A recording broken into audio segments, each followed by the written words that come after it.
মহারাজগঞ্জ বাজার সবজি ব্যবসায়ী সমিতির উদ্যোগেও কাঠামখেলি ও খুঁটি পুজো করা হয় সোমবার। উপস্থিত ছিলেন পূজা কমিটির সচিব নকুল দেবনাথ সহ আরো অনেকে। এবছর কাল্পনিক থিমের মধ্য দিয়ে শারদ উৎসবের আয়োজন করা হয়েছে বলে জানান নকুল দেবনাথ।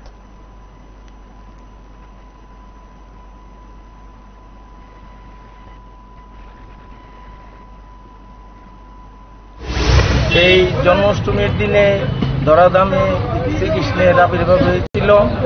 এই তিথিকে আমরা সামনে রেখে আজকে আমরা এখানে কাঠামখেলি এবং খুঁটি পূজা আমরা একসঙ্গে করে নিচ্ছি।